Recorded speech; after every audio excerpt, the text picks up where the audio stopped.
Kashinagar Madhabnagar station থেকে দুই ছাত্রীর দেহ উদ্ধার। কাকদ্বীপের অক্ষয়নগরের বাসিন্দা ওই দুই ছাত্রী, ঘটনায় আটক ৩। পরিকল্পনা করে খুনের অভিযোগ তোলা হচ্ছে পরিবারের তরফ থেকে। আমাদের সঙ্গে টেলিফোন লাইনে রয়েছে প্রতিনিধি মানস প্রধান। মানস, কি অভিযোগ তুলছে পরিবারের সদস্যরা?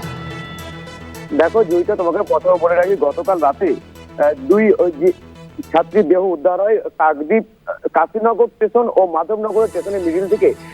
রক্তাক্ত দেহ উদ্ধার হয়। ঘটনায় তদন্ত শুরু করে হারুপ পয়েন্ট কোস্টাল থানা পুলিশ। পুলিশ সূত্রে যেটা জানা গেছে যে গতকাল দুই ছাত্রী পড়তে গেছিল টিউশনি, আর সেই তখন থেকেই কিন্তু পরিবারের লোকের কাছে খবর আসে যে নিখোঁজ। যতই রাত বাড়ছে ততই কিন্তু পরিবারের বাড়ির লোক চিন্তায় রয়েছে। কিন্তু এর পাশাপাশি বলে রাখি, হারুপ পয়েন্ট কোস্টাল থানায় একটি অভিযোগ দায়ের করে ওই যে দুই ছাত্রী পরিবারের সদস্যরা। সেই হারুপ পয়েন্ট কোস্টাল থানা পুলিশ গতকাল রাত্রে 1:30টার সময় তাদের পরিবারের কাছে খবর দেয় যে তাদের পরিবারের যে দুই ছাত্রীর দেহ রেল লাইনে থেকে উদ্ধার করা হয়েছে। তবে ঘটনায় পরিবারের যে সদস্যদের দাবি যে বছরখানেক আগে থেকে এই যে দুই পরিবারের যে মেয়ে ছিল তারা কিন্তু এক প্রেমের সম্পর্ক করে। সেই প্রেমের ঘটনায় জেরেই কিন্তু এই ঘটনা বলে এমনই দাবি করছে পরিবারের সদস্যরা। সেই ঘটনায় কিন্তু 2-3 জনকে আটক করে কাকদ্বীপ হারুপ পয়েন্ট কোস্টাল থানার পুলিশ গতকাল রাত্রে। তবে গোটা ঘটনার তদন্ত চালাচ্ছে কাকদ্বীপ হারুপ পয়েন্ট কোস্টাল থানা পুলিশ। তবে 3 জনকে পুলিশে এখনো জিজ্ঞাসাবাদ চলছে। তবে এই ঘটনায় সত্যতা যাচাই করছে পুলিশ।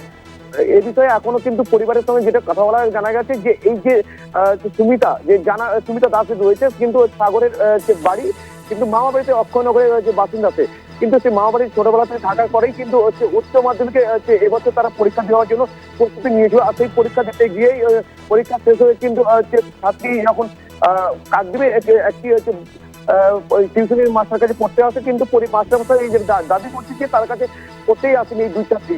সেই ঘটনায় কিন্তু তারপরেই কিন্তু রাতে যত বাড়ছে কিন্তু পরিবারের লোকে কিন্তু চিন্তায় বাড়ছে। সেই চিন্তার পরেই কিন্তু পরিবারের সদস্যরা কিন্তু হারুপ পয়েন্ট কোস্টাল থানায় একটি অভিযোগ দায়ের করে। সেই ঘটনায় কিন্তু 3 জনকে আটক করে। এখনো এরপরে এর পাশাপাশি হারুপ পয়েন্ট থানার পক্ষ থেকে জানানো হয়েছে এই ঘটনায় আরো বা কে বা কারা জড়িত আছে সেই ঘটনা তদন্ত চালাচ্ছে হারুপ পয়েন্ট কোস্টাল থানা পুলিশ। ধন্যবাদ জানাবো মানস। আমাদের সঙ্গে টেলিফোন লাইনে ছিলেন প্রতিনিধি মানস প্রধান।